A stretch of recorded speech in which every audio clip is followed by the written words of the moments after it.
Bueno, yo te doy la bienvenida y les cuento que estamos con Caro Macellaro. ¿Lo dije bien? Bien. Vamos, lo dije bien.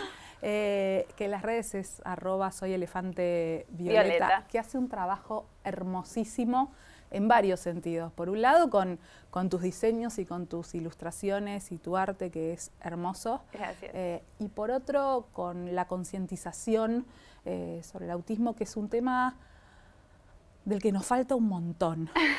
Sí. Así que tengo ganas de que charlemos de todo eso. Estás con... Sí, obviamente, con el sponsor. Con el sponsor oficial. ¿Fue el primer diseño? No, en realidad creo que fue uno de los últimos, porque yo vengo ilustrando de hace tiempo. De hecho, no tenía el diagnóstico todavía cuando me lancé, digamos, a la ilustración. Y empecé... como dice la gente, como a arrimar el bochín, empecé a hacer cosas literales, que, o sea, siempre se me criticó por eso, se me hizo bullying un montón de tiempo por eso, por no entender, o que me digan formas de decir y yo quedarme así, o siempre tener un amigo o quien sea, como mirar y que me traducían, como si fuese otro idioma. Entonces empecé, como digo yo, a hacer algo lindo de algo feo, transformar todas esas cosas feas en algo lindo, que es lo que más me gusta hacer, que es dibujar, y a venderlo. Y ahora también la gente que me burlaba me lo compra. Y el T-Rex, bueno, hace unos meses me expuse en redes justamente para concientizar sobre el autismo y saqué este dibu, justamente para que empiece a estar en nuestras vidas, que quizás hasta mismo gente que no sea autista lo compra y que de a poquito el autismo, como en este caso en una remera, va apareciendo en nuestras vidas. Que no dé tanto miedo, que no sea mala palabra, que... Es un dibujo súper amigable. Yo lo tengo. Vos lo tenés. Yo lo tengo y mi hija ya me lo robó. Yo quiero aprovechar esta charla para aprender, sobre todo, y para poder ayudar a un montón de gente que no entiende, que tal vez no es desde un lugar de maldad en absoluto, sino de desconocimiento. Tal cual. Por eso, lo primero que te pido es que me pares en cualquier cosa que yo esté diciendo mal, preguntando mal, formulando mal, porque me parece súper importante como comunicadora aprender a hacerlo. Tal cual. Así que, si bien uno trata de tener cuidado, nos falta un camino larguísimo. No, es que equivocarse puede equivocar cualquiera, lo importante es las ganas de aprender, porque equivocar pasa.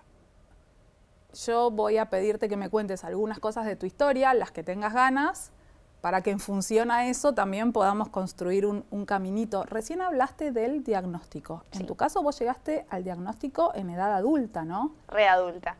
Sí, bueno, yo tengo 30 años, cumplí hace poco, por lo tanto nací en el 93, una época donde no había un montón de conciencia en varios aspectos, o sea, creo que ni se usaba el cinturón de seguridad, o sea, no le podemos pedir demasiado a esa sociedad. Yo hablé tarde, no tan tarde, pero tenía 3 años. Cuando no hablaba, mi mamá me llevó al pediatra, que había leído y qué sé yo, y dijo, esta nena es autista. ¿Tu mamá o el pediatra? Mi mamá. Me lleva al pediatra y el pediatra le dice que no podía ser autista porque yo me comunicaba. Primer estereotipo a derribar, pueden haber autistas que no se comuniquen, pero hay otro gran porcentaje que sí, y no necesariamente la comunicación tiene que ser verbal. Hay muchas personas autistas que se comunican con pictogramas, que son como unos dibujos, tienen un sistema alternativo de comunicación y eso también es comunicarse. En mi caso, yo, por ejemplo, no hablaba y, por ejemplo, tenía sed y hacía con el vaso... Y en esa época lo que se veía es, ay, es vaga, no quiere hablar, como el famoso te está manejando, le decían a mi mamá. Y entonces el pediatra, digamos, descartó que podía ser autista por eso, porque me comunicaba. Y ese es el primer estereotipo, digamos, a derribar, que puede ser que nos comuniquemos de manera diferente. Hablemos o no, generalmente de manera diferente. Y bueno, y atravesé, digamos, toda mi vida, como digo yo, sintiéndome fallada, por esto que te contaba de la literalidad que no entendía, un montón de otras cosas, no sé, cosas que a la gente no le afecta, que veía que al resto de la gente no le afectaba, como un cambio de planes, o por ahí, nada, decía, uy, me cambiaron el plan y listo, y a mí por ahí me podía arruinar el día. Y ese tipo de cosas que se iban sumando, siempre como que me sentí fallada y así atravesé, digamos, mi vida. A ver, me voy a detener acá en Sí. algunas cuestiones. Esto de la literalidad, porque Sí. lo escuché algunas veces. Sí. ¿Tiene que ver con no entender los dobles sentidos? Sí, los dobles sentidos, las ironías, el sarcasmo, todas esas cosas. O sea, por ejemplo, me pasaba sobre todo de adolescente que te empiezan a gustar chicos o chicas y por ahí me decía una amiga, claro, pero ¿no te das cuenta que te está tirando onda? No. Si no me decís, hola, ¿me gustás? No lo entiendo. Y menos en esa época, porque después a medida que vas creciendo, o por lo menos lo que me pasa a mí, tengo como un traductor en la cabeza de, no sé, tal cosa significa esto, no es literal. Y cuando sos más chico o más chica, no. O sea, ese diccionario se va actualizando con los años. Me acuerdo de un episodio del que hablamos mucho hace poco con Jan, un chico que también está haciendo un trabajo hermoso en redes, es tu amigo, igual que Camila, en donde en un programa, Sani, bueno, Camila, Sani, en un programa el periodista dijo, no, me van a matar, y él como se angustió, ¿no? Y tenía que ver con esto, bueno, con el uso del idioma que a veces hacemos con ciertas costumbres o con ciertos modismos. Vos hoy podés identificar. Sí, hay traducciones que tengo, pero por ejemplo, cuando me enojo, se me anula ese diccionario, como creo que le pasa a la mayoría de las personas, que se te anula una parte del cerebro y no pensás con claridad. A mí una vez estaba enojada y me dijeron, bájate de la moto, y me enojé peor y dije, no estoy arriba de ninguna moto, o sea, ¿qué me estás diciendo? Estás diciendo pavadas. Bueno, y no. O también, por ejemplo, a veces la gente con tal de ser amable y esta cuestión idiomática de ordenar las cosas y no ordenarlas, como decir, querés hacer tal cosa y en realidad te están diciendo que la hagas, pero vos me estás diciendo si quiero. Y no, y ahí bancate si te digo que sí o que no. O como, ¿querés sacar la basura? Y la verdad que no. Claro, como querer no quiero. Claro, y decís que no y se enojan. Y vos decís, ¿qué? ¿Pero qué pasó? Ahora, hubo que entender todo eso en el crecimiento, ¿no? Para poder construir ese diccionario. Y sí, a los golpes. A los golpes, o sea, cuando yo veía que se enojaban, trataba de pensar por qué, a veces preguntaba, a veces me lo decían, después la gente que me quería y que me conocía, familiares, amigues, lo que fuera, ya hasta quizás estaba un paso adelante y no me decía esas cosas o me las traducía. O yo les preguntaba y sin tener el diagnóstico todavía. Sin tener el diagnóstico. Carito es así, Carito es literal. También pasaba con los cambios de planes, que angustian mucho. Los cambios de planes lucho todos los días para, no sé cómo trabajarlo. Obviamente voy a terapia y demás. Pero sí, un cambio de plan ni siquiera tiene que ser como, bueno, me cancelaron las vacaciones. Cosas más sencillas como, me acuerdo, uno de chica, me acuerdo mucho, iba a ir a no sé qué lugar. Ya no me acuerdo porque tenía como 8 años. Y yo me había pensado, la frase que siempre destaca mi mamá, me había pensado, que me iba a poner una remera blanca que no me acuerdo qué tenía. Y yo ya me había pensado que en mi cabeza como que ya se reproduce toda la película de todo lo que va a pasar, que yo tenía esa remera, que iba a ir a ese lado, que iba a estar tal persona, que íbamos, como lo mismo que me imaginé cuando íbamos a venir acá. Y no sé por qué mi mamá me decidió lavar esa remera. Andás a ver, capaz estaba sucia y yo en mis 8 años no me di cuenta que estaba todo el cuello manchado. No sé. Y me arruinó el día. Y no quería ir a ese lugar, no hablaba, estaba todo mal. Y me llevó todo el día y hasta no me acuerdo si el día siguiente también. Entonces, ese plan que iba a ser súper lindo, por no haber tenido la remera blanca, no quería ir, me lo arruinó, no lo disfruté como lo podría haber disfrutado si no me hubiesen cambiado ese plan. A medida que fuiste creciendo y ibas sintiendo este malestar, ¿nunca se volvió a consultar? No, nunca se consultó. No, es verdad. Porque vos en lo oral tenías una buena comunicación. Sí, de hecho cuando empecé a hablar, pasé de 0 a 100, como dicen, de no hablar a hablar perfecto con palabras que no dice una nena de 3 años.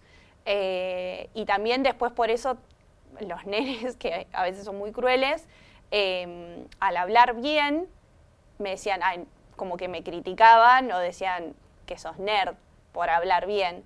Entonces lo que hice, que es todo este trabajo que hacemos como de enmascarar, que en las mujeres se da muchísimo, de como ocultar determinadas cosas, bueno, entendí que ese vocabulario que yo había adquirido lo tenía que guardar para otro lado, por ejemplo, para escribir. Cuando era chiquita, mientras jugaban, no sé, otros chiques jugaban con muñecas, autos o lo que quieran, yo hacía una radio, jugaba a la radio y después tenía el diario Carola, que encima justo fue la época que hubieron 5 presidentes y toda la época de los 2000, entonces yo escribía, miraba, leía los diarios y aprendía cómo hacer, tenía 6, 7 años, entonces jugaba a eso y ahí me di cuenta que el vocabulario que estaba en el diario era similar al que yo había adquirido, entonces ahí me di cuenta que estaba bien usarlo y después en el colegio cuando había que redactar me iba bien, entonces listo, todo lo que aprendí, las palabras, en lo escrito, va bien. Ahora, la falta de un diagnóstico hacía que vos hicieras un esfuerzo por encajar, ¿no? Obvio, todo el tiempo. Porque el traductor mental de lo que te están diciendo versus lo que te quieren decir. El contenido que vos tenías y que no querías usar para no ser distinta a los demás. Esto de los planes y que no tener que acomodarte y que la gente no entendiera por qué a vos te afectaba tanto que lavaran una remera o que te cambiaran un lápiz en el colegio o lo que fuera. ¿Debía ser muy agotador? Sí, por eso en realidad terminó viniendo mi diagnóstico, porque tantos años de tenerme que ajustar e imitar y actuar, de ver, por ejemplo, no sé, tal persona, tal chica, miraba yo, por ejemplo, tal chica tiene muchos amigos y como que te marcan desde chica que tenés que tener muchos amigos y que eso va a estar bueno. Entonces miraba y como que hacía un escáner y como que de alguna manera actuaba como esa persona porque me iba a ir bien. Y así todo el tiempo. Y hace unos años me terminó, eso generalmente siempre se traduce en ansiedad o depresión. En mi caso me explotó, como digo siempre, me explotó la ansiedad en el cuerpo de una manera descontrolada, justamente por eso, por aguantar tantos años de camuflarse y de todo esto que decías vos. Voy a llegar a esa explosión, pero hablaste de bullying en el colegio. Sí. A ver, yo no me acuerdo tanto porque quizás muchas cosas las decían como con doble sentido y yo no las entendía. No lo descarto. Pero sí, el famoso en mi época no se llamaba bullying, es mi época, ya estoy vieja. No se hablaba de bullying, sino de la carga en el colegio, como si fuera algo menor. Sí, me cargaban por esto, por hablar muy bien, que eso lo corregí enseguida y no era algo, digamos, para corregir. Después, por ser literal. ¿Por qué más me han cargado? ¿Sufrías esas cargadas? Sí, porque no tenía las herramientas, no sabía cómo hacer para no hacerlo. O sea, porque si hablaba muy bien, listo, entendí que si lo volcaba en la escritura, estaba bien, listo, como que de alguna manera lo pude corregir. Pero la literalidad es el día de hoy que muchas cosas no las entiendo, entonces no podía hacer nada. ¿Y eso amigos? Te angustia? Sí, tenía amigos. Tenía amigos siempre pocos, como muy amigos y pocos. Los grupos grandes, como que de alguna manera era amiga de todos, pero no era amiga de nadie. Por ahí salíamos y demás, pero mis amigos o amigas eran poquitos y eran los que me traducían las cosas y demás. ¿El dibujo a qué edad apareció? Siempre. Siempre. Porque en un trabajo cuando me preguntan años de experiencia, ahora tengo 30. O sea, siempre hubo ahí en el arte un canalizador. Sí, totalmente. Es súper importante eso porque es un canal de comunicación que muchas veces es lo que más nos cuesta y también la expresión de las emociones. Por ejemplo, yo tengo alexitimia, que quiere decir que no sabes lo que te pasa. Muchas veces cuando te dicen, ¿qué te pasa? Y la gente dice, no, nada, en realidad sabe pero no te lo quiere contar. En mi caso, justamente es literal, no lo sé. De chica, por ejemplo, le decía a mi mamá, dame opciones. Entonces mi mamá tenía que pensar opciones de, a ver, como tipo multiple choice, a ver qué me podía pasar. Entonces, si por ahí una de esas creía que se acercaba, ahí como que profundizábamos un poco. Era así. Muy compañera tu mamá, ¿no? Desde el desconocimiento también de lo que estaba pasando. Sí, era intuitivo. No soy madre, pero creo que muchas veces, por lo que dicen las madres, bueno, vos podrás decirlo mejor que yo, los chicos son diferentes, entonces te vas adaptando a cómo es esa persona y lo hacía desde la intuición. Llega esa explosión de ansiedad. Sí. ¿De qué hablamos cuando hablamos de una explosión de ansiedad? En mi caso, bueno, me di cuenta que en realidad ansiedad tuve siempre, una vez que empecé a investigar sobre la ansiedad y bueno, después psiquiatra y demás, pero digamos, la explosión fueron un montón de síntomas que no eran nada, 500 médicos, no tenía absolutamente nada, era mi cabeza que estaba explotando, o sea, el cuerpo que me estaba explotando, que no era nada, digamos, patológico, sino que psicológico. Después también, justamente por los síntomas de creerme que un lunar es cáncer, o sea, ya pasar a lo trágico.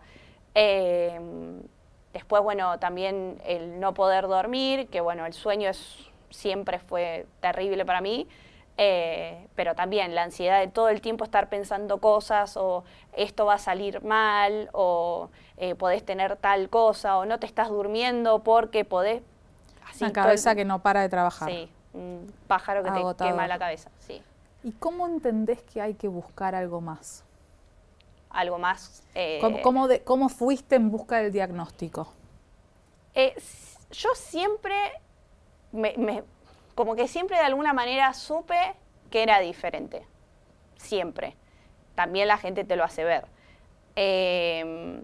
Por otro lado, también siempre tuve mucho interés siempre no sabía por qué, película o serie de autistas que salía, yo la miraba. Como que siempre quería saber de eso.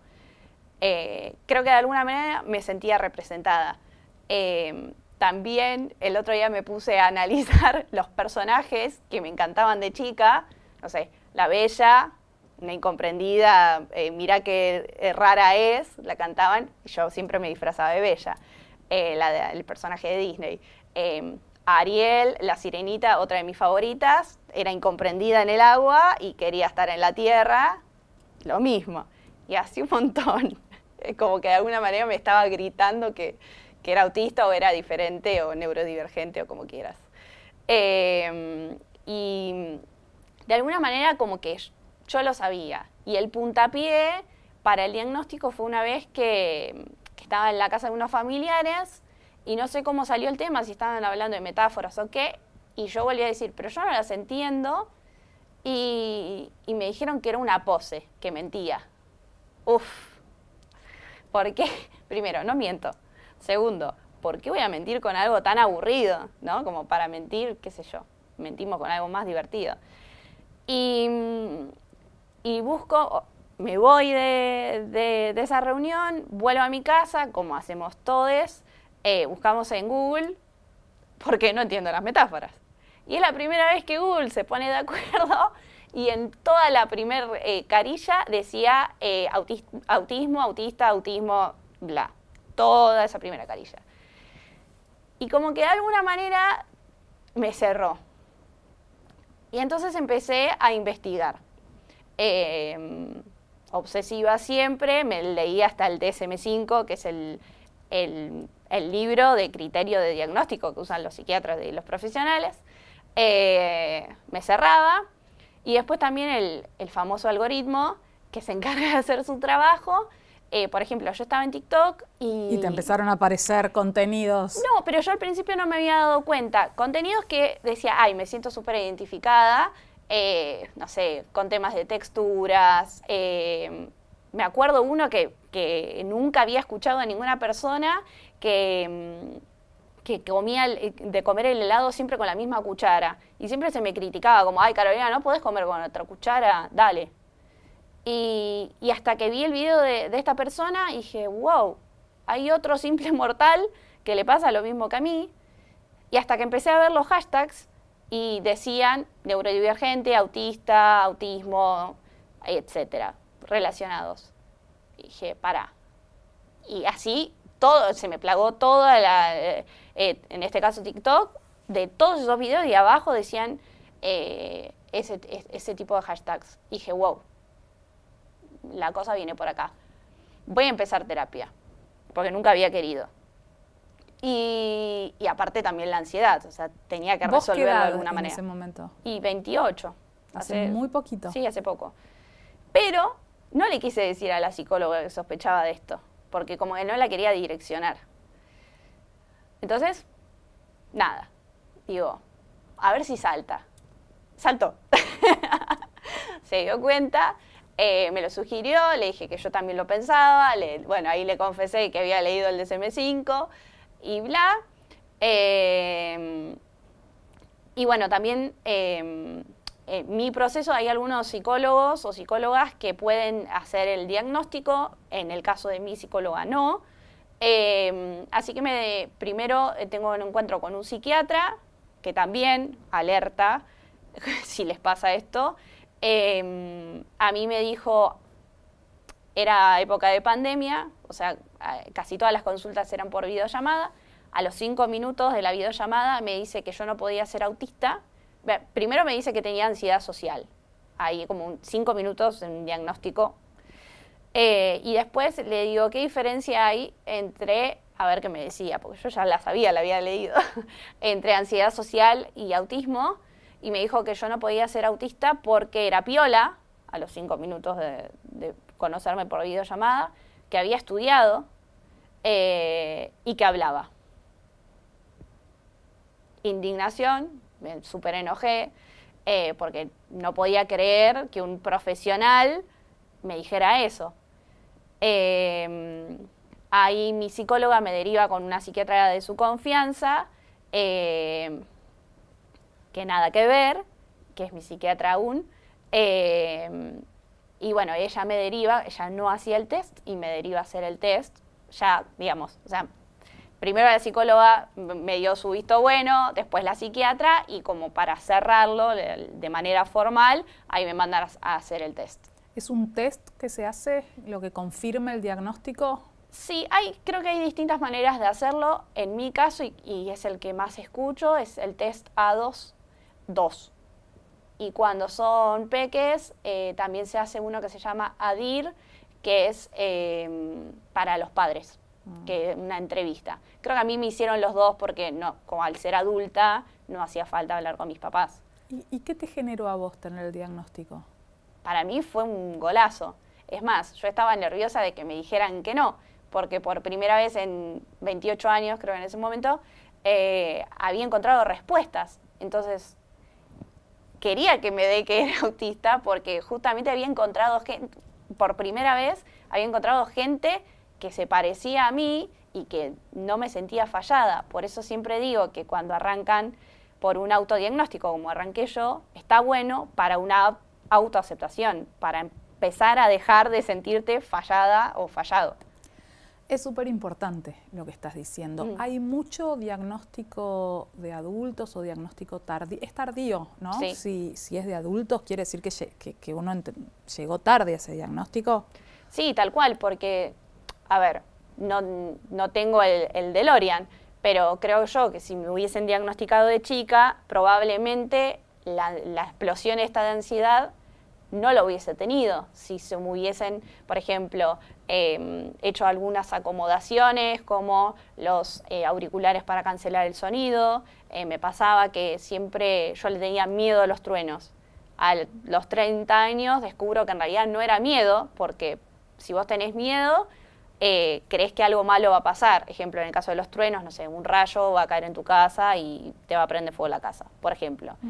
En mi caso no era miedo, no tenía ningún pensamiento, como se llama, intrusivo, sino que era el ruido. Era el ruido lo que me hacía mal, y estaba como los perros, con el corazón súper acelerado, no podía dormir, estaba súper nerviosa, igual que se pone un perro con los truenos. Y entonces, si hubiese tenido, por ejemplo, los canceladores de sonido y demás, creo que por lo menos hubiese tenido menos ansiedad o no hubiese tenido. Sí, y en algunos casos imagino también que el diagnóstico más temprano permite acceder a ciertas terapias o a ciertos talleres o a ciertos acompañamientos que pueden facilitar mucho en el recorrido, ¿no? Sí, sí, tal cual, de no sentirte fallade, que sos así, que ya sabés que sos diferente, porque la gente, por ejemplo, con la tecnología, sale algo diferente y hasta quizás hacen fila para comprarlo. Ahora, si una persona es diferente, la señalamos, la discriminamos, sea diferente por el motivo que sea. Entonces, saber que sos diferente, saber tus fortalezas y trabajarlo y tener acompañamiento, hubiese estado bueno de chica. ¿Qué pasa con las mujeres? Las mujeres. Tiene que ver un poco con lo que hablábamos antes del masking. Generalmente las mujeres mostramos otros rasgos que la mayoría de los tests fueron hechos por y para niños blancos. Entonces hay un sesgo enorme, no solamente para las mujeres, para las personas no binarias, para las personas de otras que no sean blancas, o sea, como habían hecho el test. Entonces hay un sesgo enorme. Lo que pasa con las mujeres es que justamente muchos rasgos, y no síntomas mal llamados, porque no es una enfermedad, muchos rasgos son diferentes, entonces no encuadraban con ese criterio. También lo que pasa es que solemos hacer masking, que es esto que hablábamos antes del camuflaje, de entender de que si hablo muy bien y me critican, lo dejo para la escritura, o que me tengo que acordar ciertas traducciones para encajar, o de ver tal película o tal persona que yo perciba que es exitosa o exitoso, entonces trato de alguna manera de imitarlo. Entonces todo eso hace que vos crees un gran personaje que es súper peligroso porque te separa mucho de la persona que sos, porque si estás todo el tiempo en un personaje, es como a veces le dicen a los famosos, como te come el personaje, no literalmente. Entonces, si vos vas a hacerte un test y haces como que no, haces esa performance y por ahí no salta. Eso construyó algo de lo que algunas veces escuchamos como que es mucho menos posible cuando se evalúa a niños o niñas el autismo en mujeres, porque eso también, o sea, uno ha escuchado que es mucho más probable en varones que en mujeres, en los chicos.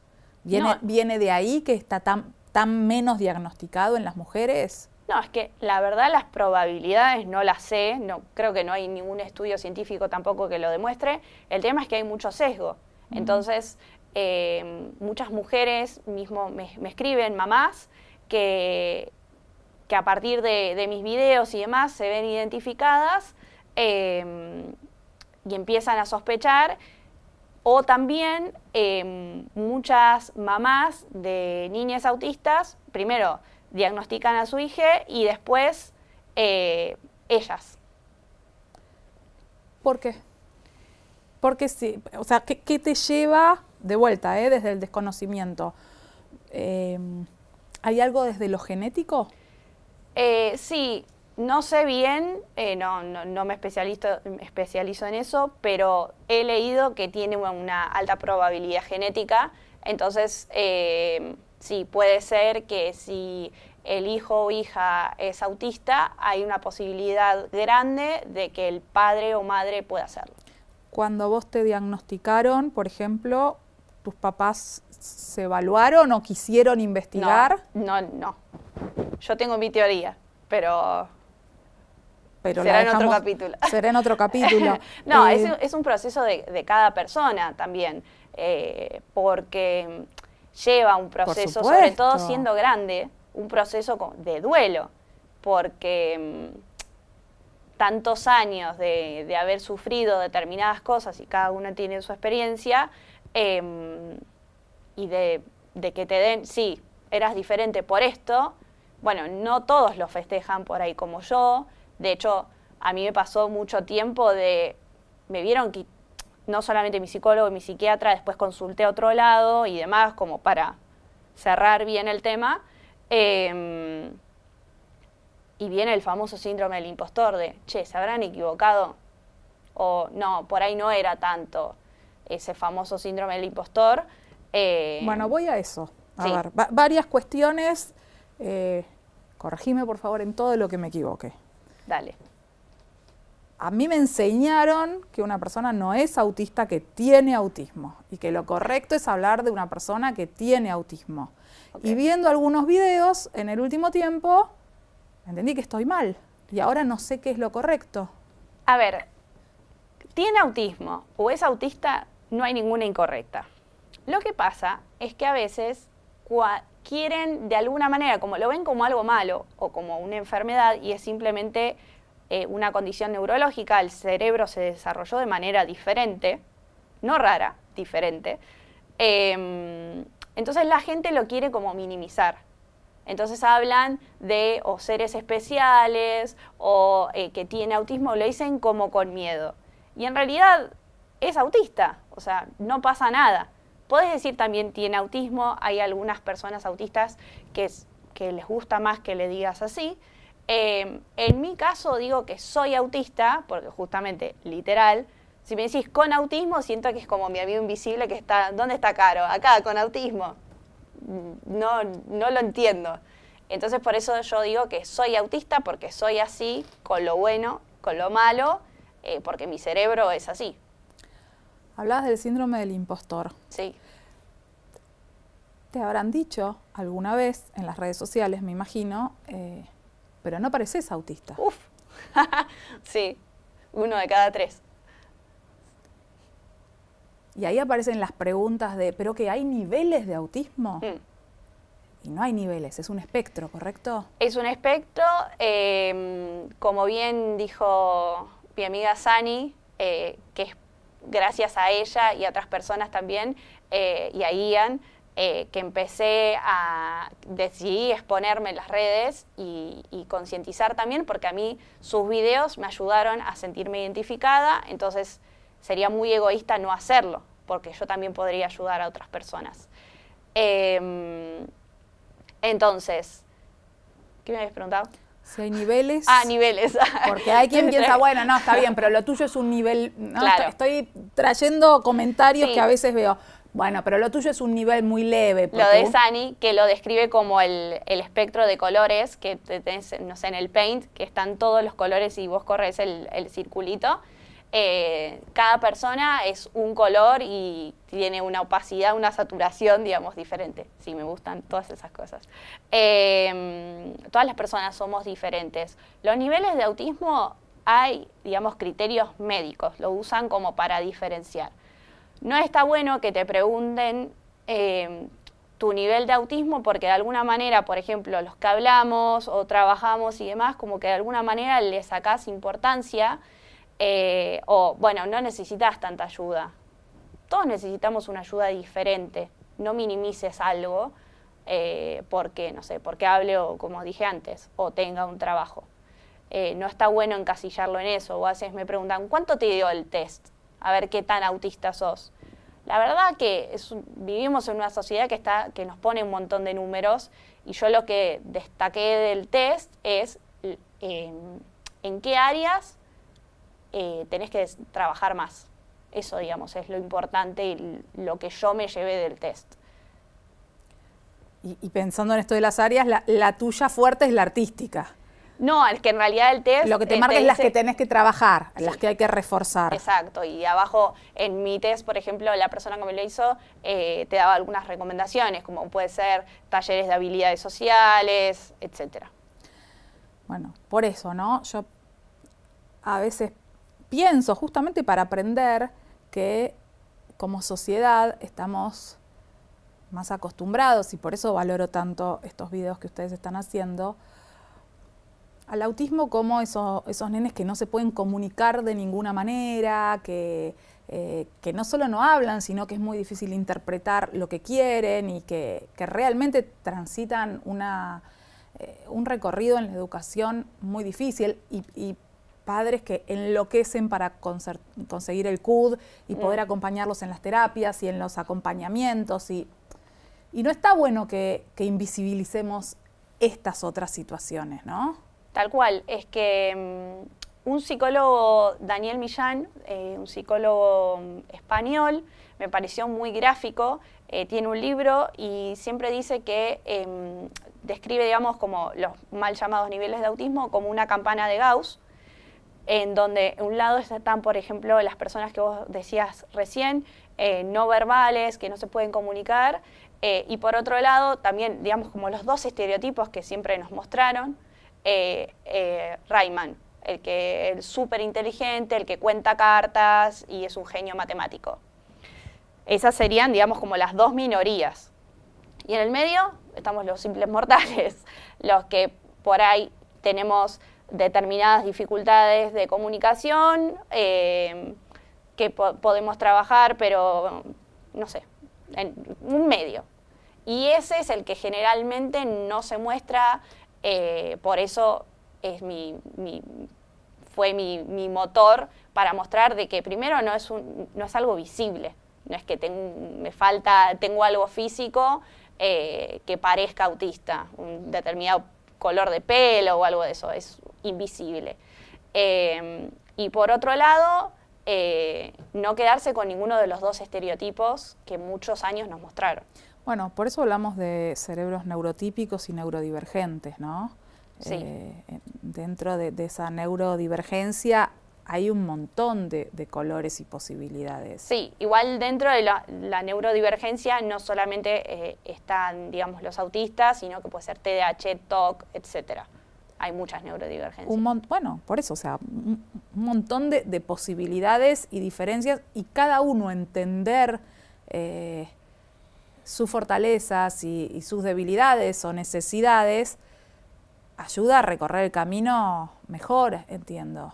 Sí, tal cual, porque es lo que digo yo de la autoaceptación, de dejar de sentirte roto o fallado, eso tiene un valor enorme. Eso es así, a mí me pasó con el diagnóstico, listo, no entiendo las metáforas, punto, basta de forzarte. Y muchas veces la gente te dice como, bueno, no te etiquetes. Sí, para mí está buenísimo la etiqueta, porque la etiqueta dice, yo voy a dejar de perder energía en eso, que no lo puedo hacer y me puedo centrar en dibujar, en concientizar y hacer otro montón de cosas que puedo hacer, que me salen y listo. Es buenísimo lo que decís, porque tiene que ver con lo que hablábamos hace un ratito, lo agotador que debe haber sido esforzarse con el traductor y con el... En esto soy buenísima y lo guardo para no sobresalir. Digo, sí, relaja. Sí, tal cual. Para mí fue una liberación enorme. Hay un momento en el que vos hablás, y te quiero preguntar, permiso, por esto? ¿De qué hablamos cuando hablamos de desregularse? Lo estoy aprendiendo con el tiempo porque también son cosas nuevas que tengo que aprender de que todo eso que me pasaba o que me pasa era por una desregulación. La desregulación puede darse por distintos estímulos que digamos que se van sumando, por ejemplo, ruidos, muchas luces y demás que te van sumando y te van agotando la batería y te desregulás. ¿Y en qué puede terminar? En una crisis, sea como los mal llamados berrinches, que son los meltdown, que en mi caso se da como un llanto, como decía mi abuela, llora mucho y distinto, cuando no se sabía qué me pasaba, o sea, mi abuela se murió y yo no tenía el diagnóstico, o un shutdown, que es silencioso, como que se te apaga el sistema operativo. En eso puede terminar, o el otro término, burnout, que es que te quemaste. Bueno, el burnout también se usa en otros aspectos, por ejemplo, del trabajo y demás. Sí, estrés laboral. Exacto, o estrés, sí. Tal cual, te quemas. ¿Qué hacemos mal en lo social, en la vida? ¿Qué tendríamos que aprender para ser más empático? Estoy pensando en la buena gente, en la gente que hace cosas desde el desconocimiento y no desde la maldad, ¿no? Desde el no me importa el otro, no me importa el vecino. Pero, ¿qué tenemos que aprender? ¿Qué sentís que nos falta mucho? Creo que en todos los aspectos preguntar. La gente tiene miedo de preguntar y de no saber. Entonces habla y está bien no saber de algo. O sea, a mí que me pregunte es qué necesito y demás, está bueno. O sea, podés no saberlo. De hecho, yo muchas veces no lo sé. Entonces, el preguntar, a veces la gente quiere saber y por ahí se manda una macana. Entonces, si vos querés saber cómo ayudar a la otra persona, podés preguntar.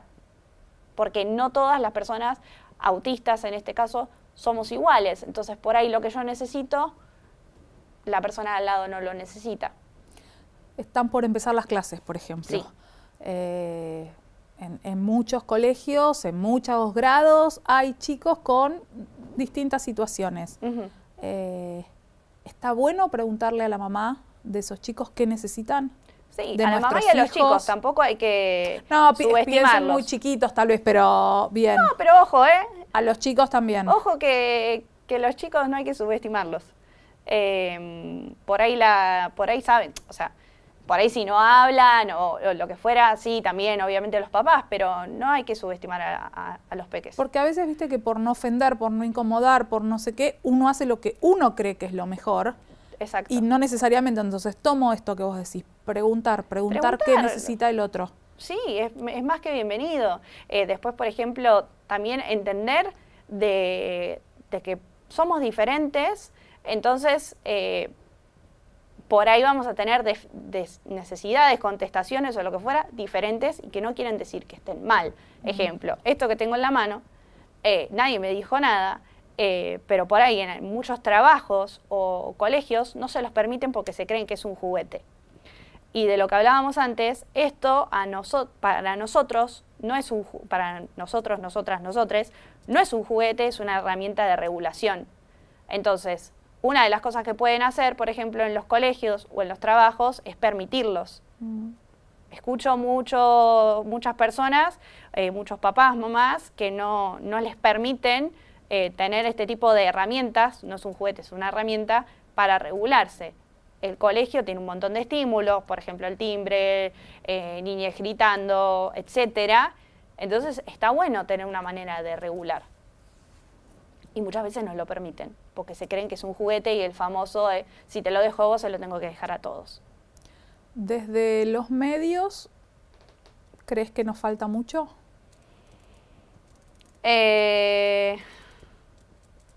No sé. Creo que hacen un gran labor visibilizando distintas experiencias y distintas maneras. Está desde Ian, que es chiquito, es un nene, tiene 10 años, yo con una experiencia completamente diferente. Creo que mostrar distintas campanas, como dice, que no es literal, como distintas personas con sus experiencias, está bueno porque tienen una llegada enorme y les puede pasar lo mismo que me pasó a mí con los videos de TikTok. Mucha gente se siente identificada. Entonces, con eso pueden contribuir. ¿Qué le decís a esos más grandes, adolescentes, adultos ya que no se animan a buscar el diagnóstico? Y si no se animan, es por algo. Por ahí a veces no querés llegar a una respuesta porque te da miedo. Para mí, o sea, el diagnóstico está buenísimo porque te permite reacomodar tu vida en un montón de cosas y ahorrar energía en cosas que no valían la pena y dedicarla en cosas divinas y poder tener un lugar seguro. Entonces, creo que, bueno, hay que respetarse. Si por ahí no querés, es por algo, pero que también hay respuestas y que está bueno. Por ahí a veces cuesta atravesarlo, a muchas personas les pasa, a mí un poco también, pero que está bueno. ¿No te vas a ir de acá sin decirme dónde consigo esas remeras maravillosas? Bueno, me pueden seguir en @soyelefantevioleta y en mi web están todos los diseños, no solamente este, que es el que uno de que más cariño le tengo, porque es esto que el autismo empiece a estar por ahí. En mi web la pueden encontrar en Instagram o en www.elefantevioleta.com. Caro, ¿hay algo de lo que no hayamos hablado que quieras que hablemos?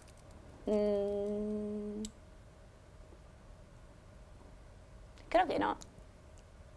¿Por qué elefante violeta? ¿Por qué elefante violeta? Sí, no lo suelo decir. Esa, y me dijo Ian, que la tengo que decir porque le gusta mucho. De chica, creo que 2 años tenía, dibujé un elefante violeta. Y mi mamá me dijo que no, que los elefantes eran grises. Entonces, mi objetivo en el arte y ahora en la concientización es que cada uno puede dibujar del color que quiera un elefante violeta y que los que nos sentimos elefantes violetas, o sea, que siempre fuimos diferentes al resto, no está mal ser un elefante violeta. Eso. No está mal ser un elefante violeta. Nada. Exactamente. Un beso a Ian y a Sani también, que hacen un trabajo hermoso. Son tus amigos, es tu tribu, sí, ¿no? mi manada, poquito, es tu manada. Eso es lo lindo también de tener un diagnóstico, de poder encontrar tu manada. Gracias, Carito, por compartir todo esto y bueno, síganla en @soyelefantevioleta porque hace unas cosas hermosas y además un laburo de concientización que está buenísimo. Gracias. Gracias a ti.